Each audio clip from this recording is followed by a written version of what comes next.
느헤미야 3장 1절부터 5절까지 함께 보십니다.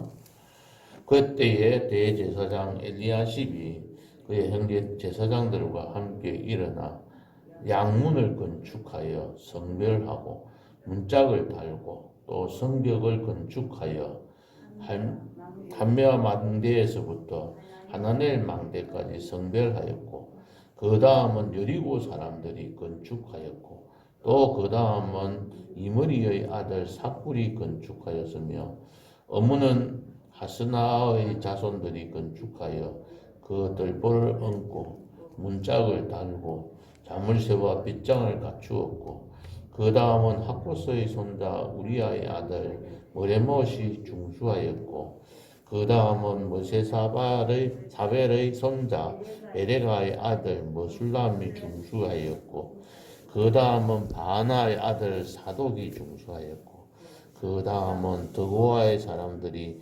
중수하였으나 그 귀족들은 그들의 주인들의 공사를 분담하지 아니하였으며.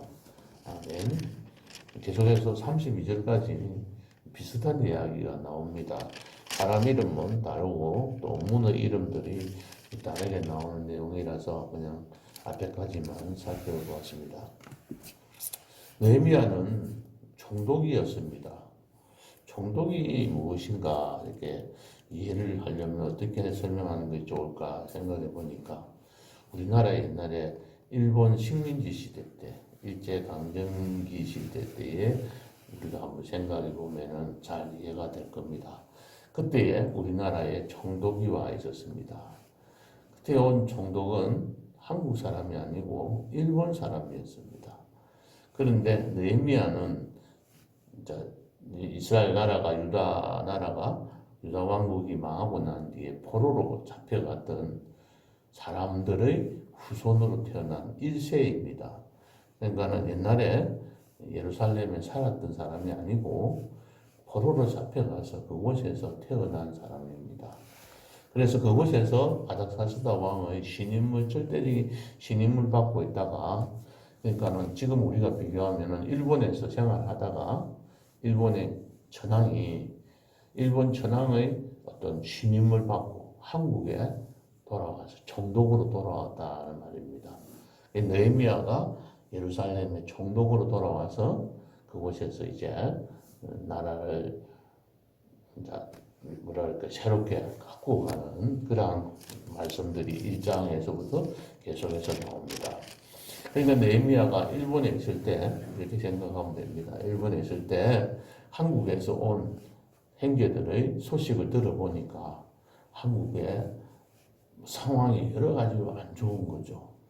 한국 사람들이 형편이 환란을 당하고 능욕을 받고 또 그 성들이 무너져서 엉망이 되어졌다. 그런 소식을 들으면서 일본에서 마음이 아파가지고 하나님 앞에 기도를 한 겁니다. 그 기도한 내용이 1장 1절부터 4절부터 11절에 나오는 말씀이죠. 그래서 막 안타깝고 너무나 괴로워서 울면서 1장 4절에 보면은 내가 이 말을 듣고 앉아서 울고 수일 동안 슬퍼하며 하늘의 하나님 앞에 금식하며 기도하여 하늘의 하나님 여호와 앞에 기도를 한 그러한 내용들이 1장에 나오고 있습니다. 우리가 어떤 일들이 있을 때 그 일들을 바라보고 애통해하면서 눈물 흘리면서 내 일 때문이 아니라 우리 교회의 일 때문에 우리의 조국 때문에 우리의 나라 때문에 하나님 앞에 우리의 가정 때문에 눈물을 흘리며 금식하며 앉아서 울면서 슬퍼하면서 애통해하는 기도를 우리도 드려야 할 겁니다. 그래서 어제 저녁에 우리가 살펴봤듯이 2장에서는 느헤미야가 이제 돌아와서 일을 하게 됩니다. 하나님께서 예루살렘을 위해 무엇을 할 것인지 가르쳐 주신 대로 지금 느헤미야는 순종하면서 일을 하게 됩니다. 그 일이 바로 예루살렘 성벽을 건축하는 것입니다. 다시 말하면 우리가 비교하면은 동네에 돌아와서 동네 산성에 이 성벽 성을 둘러싸고 있는 그 성벽을 무너진 것을 새롭게 수축하는 일을 하는 겁니다. 이 예루살렘 성은 동네 산성처럼 조그마한 것이 아니고 어떻게 보면 범정산성처럼 이 난공불락의 아주 요새 지역입니다. 그렇기 때문에 바빌론이 이 유다 땅 예루살렘을 정벌하러 왔을 때 3년이라는 세월이 걸렸습니다. 그러니까 그만큼 이렇게 침략하고 정벌하기가 굉장히 힘든 것이죠. 그 주변이 이제 성벽으로 이렇게 갖춰져 있기 때문에 다른 사람들이 들어오지를 못하는 겁니다. 이 3장에 쭉 보면은 문이 몇 개 있냐면 10개의 문이 있습니다. 3장 1절에는 양문이 있었고 3절에 보면 어문이 있고 6절에 보면 옛문이 있고 또 13절에 골짜기 문 이런 식으로 해서 문을 하나하나 10가지 문이 있습니다. 망대는 4개가 있는 거죠. 이것을 새롭게 이제 무너져 있던 것들을 새롭게 재건하는 겁니다. 그러니까 처음 건축하는 게 아니고 재건하는 거죠. 이 재건하는 일에 이제 이 느헤미야가 이 일들을 감당합니다. 예루살렘 성전은 제1차 포로 귀환했던 사람들 스룹바벨을 중심으로 해서 성전이 새롭게 정비되어서 새롭게 건축이 되어지고 그 주변에 있는 이 성벽이 아직까지 이루어져 있지 않기 때문에 그 성벽을 건축하는 일에 이 느헤미야가 총독으로 와서 쓰임을 받는 겁니다. 워낙 아닥사스다 왕에게 신임을 받았던 사람이었기에 그는 절대적인 신임을 받아서 필요한 모든 재료들도 아닥사스다 왕이 제공해 주라고 명령을 내릴 정도로 그렇게 큰 신임을 받았습니다. 오늘 여기 3장 전체적으로 보면은 이 10개의 문이 있는 이 중심으로 해서 적당하게 사람들을 잘 배분했다는 겁니다. 잘 배분해가지고 나타냈는데 오늘 읽었던 3장 1절부터 5절까지는 예루살렘 성전의 북쪽 성벽을 건축한 거예요, 새롭게. 6절부터 13절에는 서쪽입니다.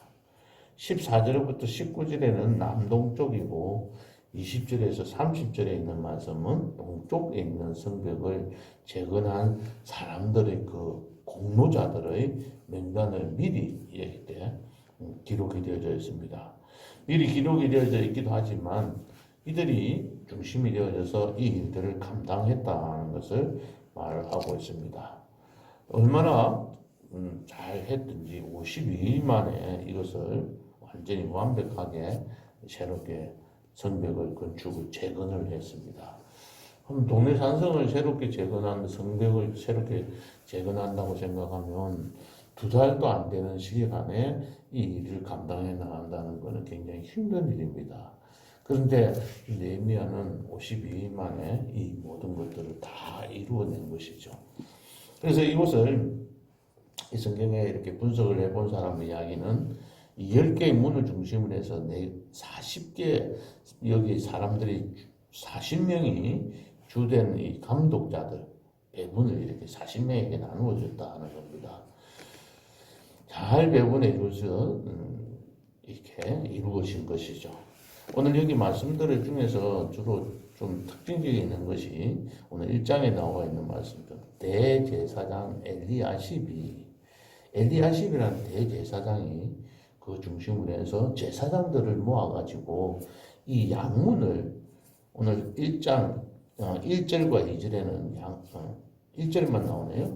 양문을 중심으로 해서 건축을 하는 내용이 나옵니다. 양문이라고 이야기하는 것은 양이 들나거리는 문이라는 겁니다.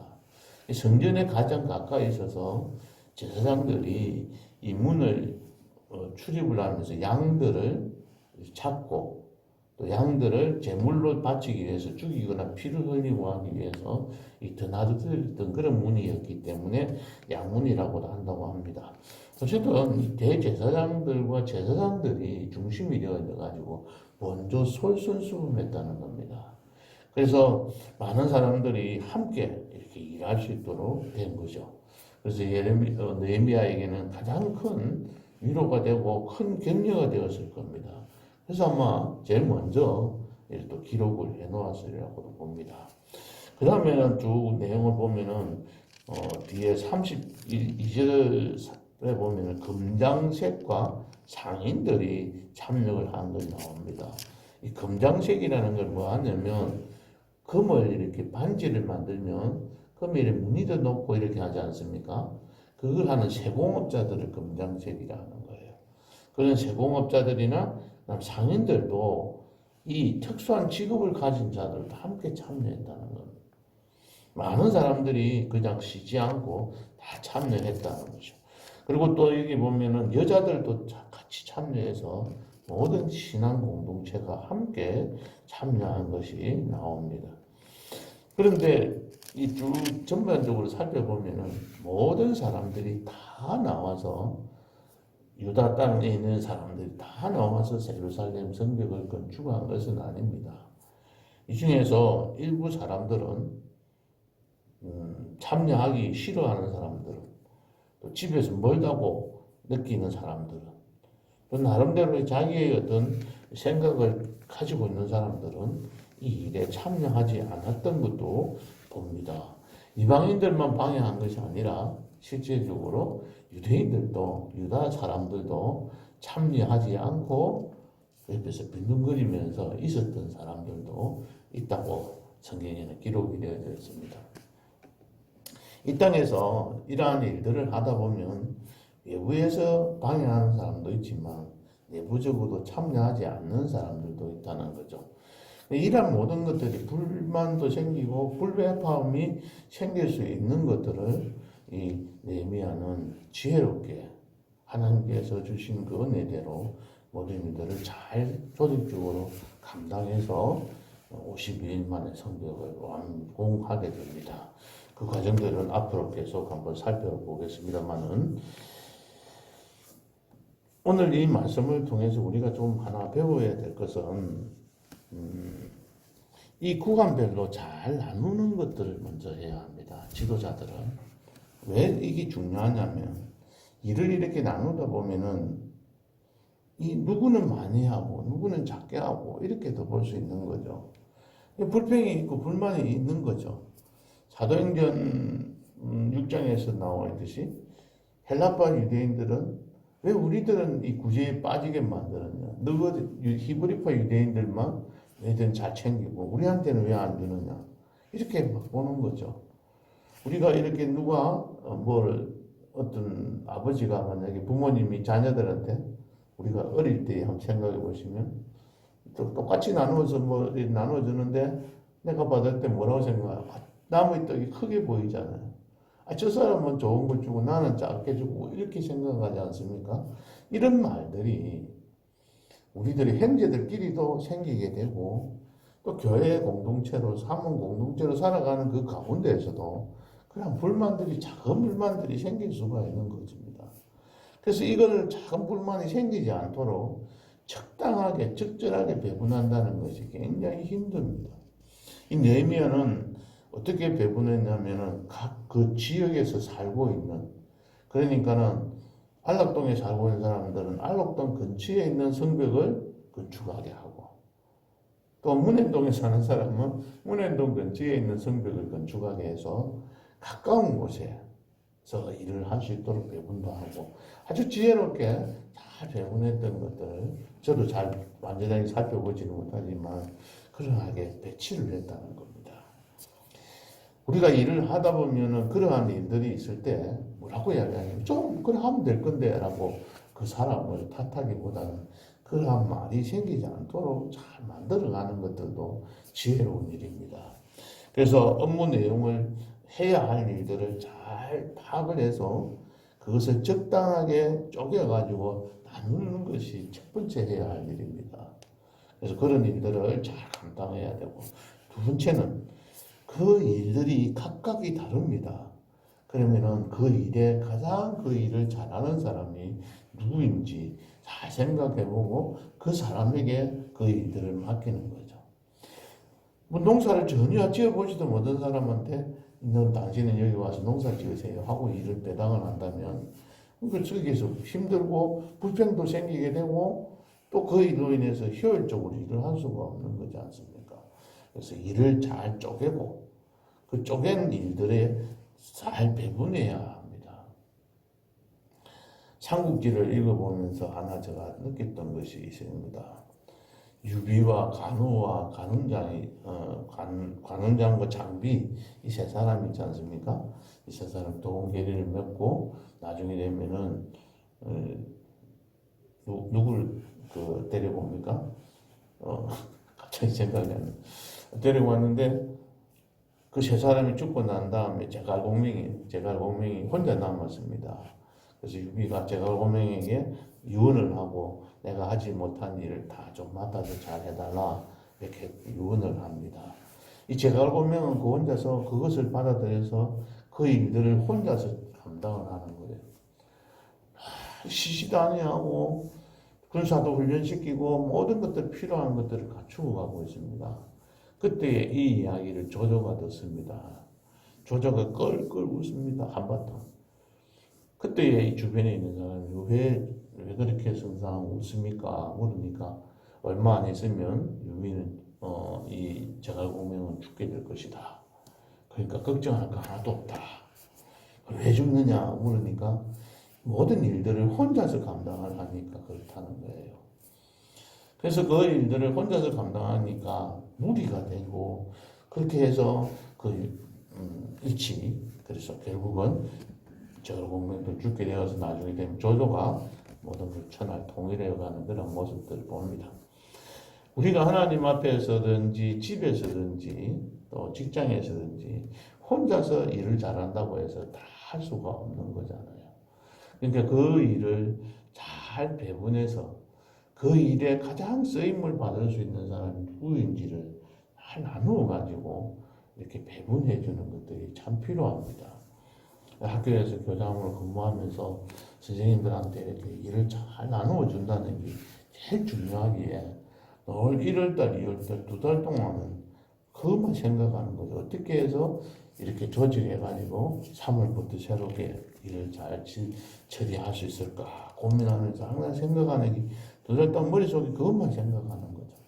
그래서 잘 배분하면 1년이 편해요.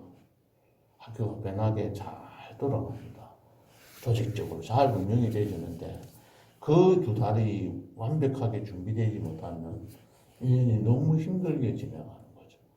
그래서 하나님의 교회든지 여러분들이 일하는 직장이든지 가정에서도 자녀들한테 이렇게 가족끼리 일을 분배를 시킬 때도 그 일들을 잘 분배해서 그 일들이 그렇게 은혜롭게 한 몸 공동체로서 살아갈 때에 더 좋은 일들이 이루어지는 것입니다. 오늘 3장을 통해서 이 느헤미야가 그 일들을 잘 분배해서 그 사람들의 명단을 빠지지 않고 40명은 이렇게 다 기록해 뒀다는 것은 그분들의 또 그 업적을 기려주고 그 사람들을 격려하는 그런 모습들도 우리가 볼 수 있게 됩니다. 우리가 은혜롭고 지혜롭게 모든 일들을 잘 처리하여서 우리가 속해 있는 공동체, 우리의 가정이, 우리의 직장이 은혜로운 가운데 또 아름다운 모습으로 하나 되는 그 일에 여러분들 쓰임받는 성도님들 되시기를 주님의 이름으로 축복합니다.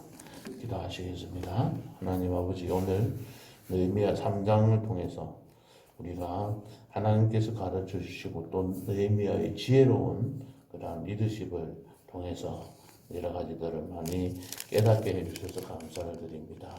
이 땅에서 살아가는 날 동안 우리들은 가정에서 또 리더로 살아갑니다. 직장에서도 우리에게 맡겨진 일들을 감당해 나가기도 합니다. 모든 일들을 해 나갈 때에 지혜롭게 하나님 앞에 기도하는 가운데 하나님께서 도와주시는 대로 순종하고 살아서 하나님의 이름을 높이기도 하며 하나님의 자녀로서 세상의 빛의 역할을 감당해 나가는 우리의 삶이 되도록 주님 축복해 주시고 인도해 주옵소서. 예수님의 이름으로 기도하옵나이다. 아멘.